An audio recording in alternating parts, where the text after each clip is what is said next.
That was definitely one of the most exhausting weeks of. Yeah, we would shout cut, but no one could hear us over all the fans. And we'd be like, cut, no, it's over. We're done. Yeah, exactly. A lot of this. So yeah, we definitely did not have full control over that experience. That was tough.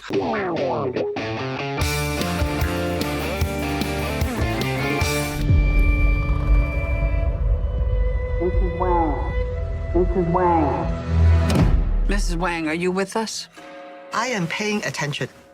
Thank you so much for having me. I have to confess that after watching this movie, I went crying all the way back home because it moved me and it amazed me. And it has definitely become one of my favorite films of all times. Wow. So I wanted to thank you for that.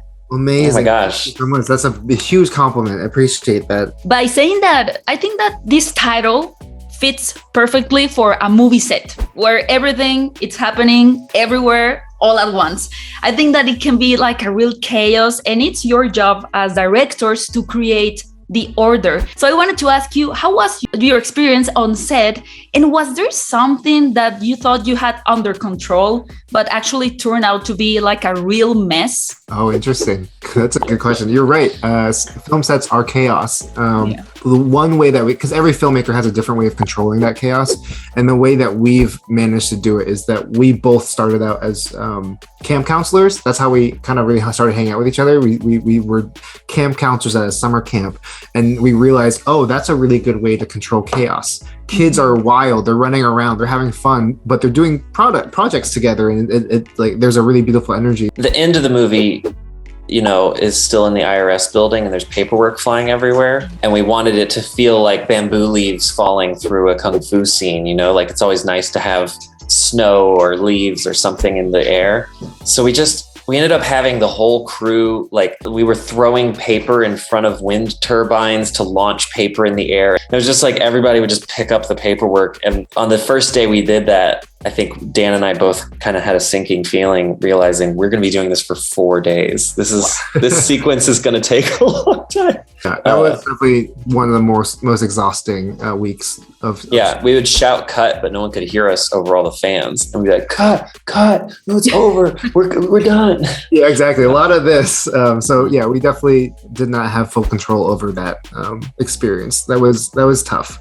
So in the writing process, did you actually thought like, what is the most boring thing that we can make this character do? Like the most boring thing we can get her into? Well, I think it is like we were wanting to explore the mundanity of life. And so taxes made sense. But then I feel like taxes are just one of those universally hated experiences. Everyone just despises it. It's just a miserable thing to have to do every single year.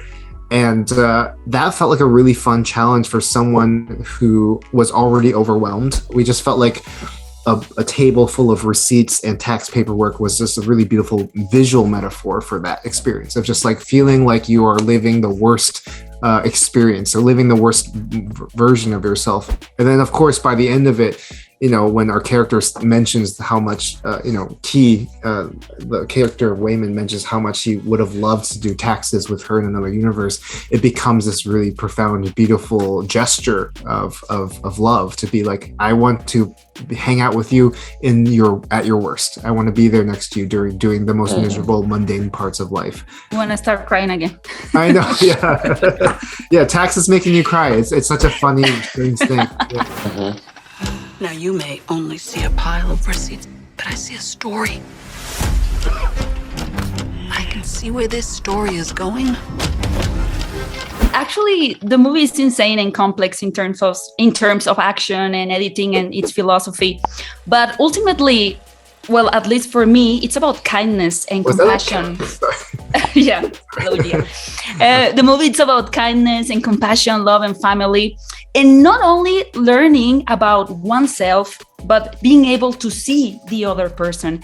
So in which part of the process did you decide you wanted to leave this message to the audience? Like leave them to cry back to their home? It was pretty early on. I think as we were cracking the first draft, we were self-conscious about how we love action movies, but we don't really like violence. as an answer to problems. And we were trying to figure out what we would do about that, and came up with this goal of can the end of the movie be just as exciting as a fight scene, but be all about seeing someone, connecting with them. Can she kind a bunch of people? And then we knew that the characters underneath had to go through the same journey. And it took us a while to finally turn the character of Waymond into what he is in the film, which is kind of the secret weapon of the film. And once we had that, we were like, oh, these two things fit and belong in the same movie. This is so exciting. Wow, that sounds like a crazy journey to write that. To make a movie about the multiverse, I think that you really had to free your mind and try to think beyond our human concepts. So which was like your departure point to start getting free of all of this stuff and creating new ones? Yeah, I think you're getting at something that's, I think, really important for all of our work, which is kind of looking at the world and the constructs and the labels and trying to find ways to unbox that and kind of throw away the barriers and the ways that we try to control everything by labeling it. And in the end, that kind of can be destructive. For me personally, that started with the fact that like I grew up very religious, and when you grow up religious, everything is kind of put in very specific boxes, and that's the way that the world works. And the moment I lost my faith, or I realized I had lost my faith, was a very terrifying experience where nothing had meaning. Everything was just noise. This film in some ways was an attempt to show what that felt like. So when the moment when our main character breaks her brain and she's seeing all of the universes, she's staring at infinity, that's a moment where she's completely unmoored and she's lost her foundation, and she is experiencing how terrifying life can be without those labels or whatever. Yeah. But then because of that, it ends up being a gift, because suddenly she's able to redefine the world around her and draw new boxes in a way that can, that could open up a direct connection with her daughter, which ultimately was the most important part. All those labels didn't matter because they were blocking her from the people that she loved. And I think that was something that I really wanted to put into the film from my own experience. And I think a lot of our work is always going to be looking for moments in which we can deconstruct and knock down walls that might have been useful at one point, but then have become barriers. It does not look good.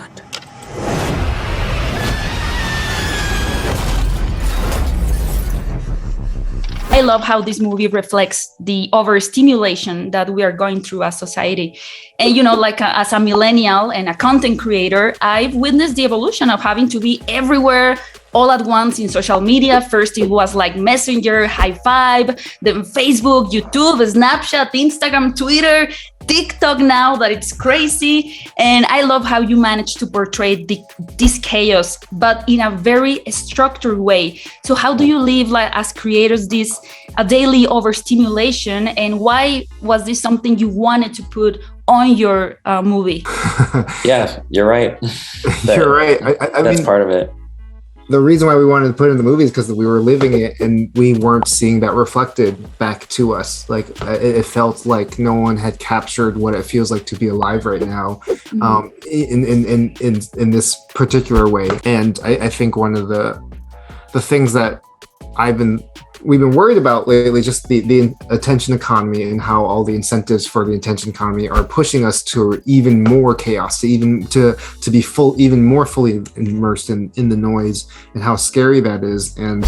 But we weren't built for this much information. Like our animal brains weren't built for it, and so we have to start having really earnest conversations about how we can change things, because it's not sustainable. Yeah. I think like one of my favorite takeaways that I feel like some people have had from seeing the movie is just feeling less shame about being overwhelmed, and being like, oh, I'm not alone. Like a lot of people are feeling this way.